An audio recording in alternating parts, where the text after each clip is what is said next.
dhaabbata koo ulee nageenya jireenya koo naaf taasise beenya dhaabbata koo ulee nageenya jireenya koo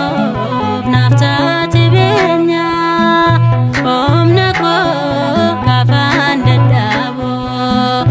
abbaa koo si malee hin qabu dhaabbata koo ulee nageenya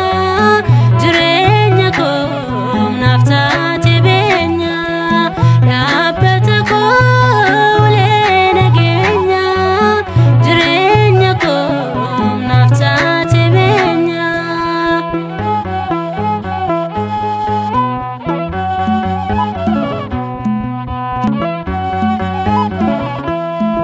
Qabeenya kooti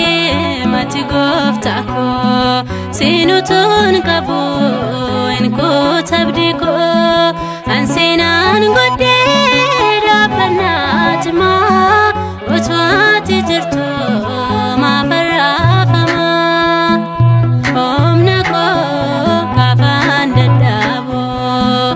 abbaa koo si malee hin qabu dhaabbata koo ulee nageenya jireenya koo naaf taasise beenya dhaabbata koo ulee nageenya jireenya koo naaf taasise beenya.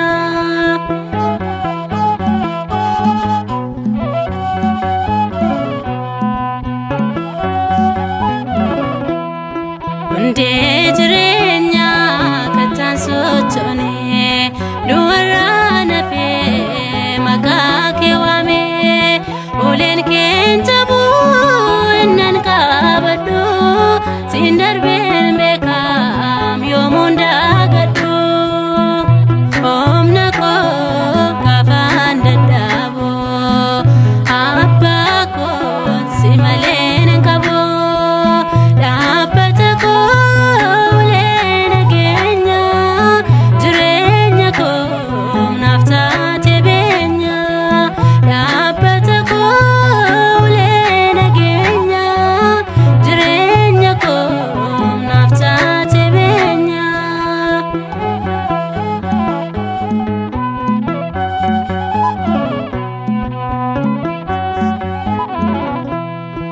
Ati abdii kooti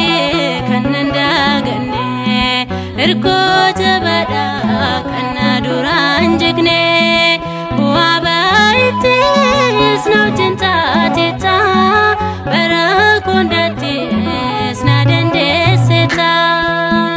humna koo kaafaan dadhaboo abbaa koo si malee hin qabu dhaabbata koo ulee nageenya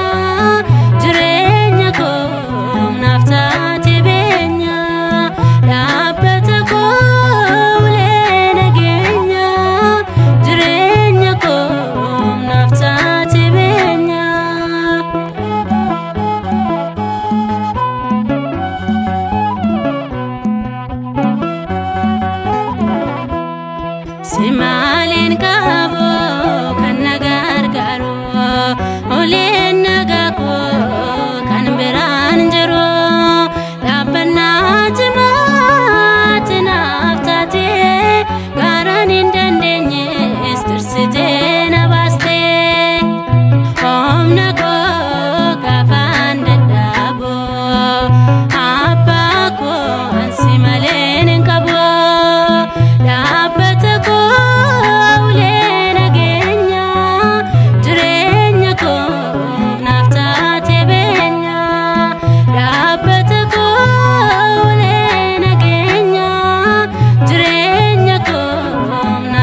Sherra lupo,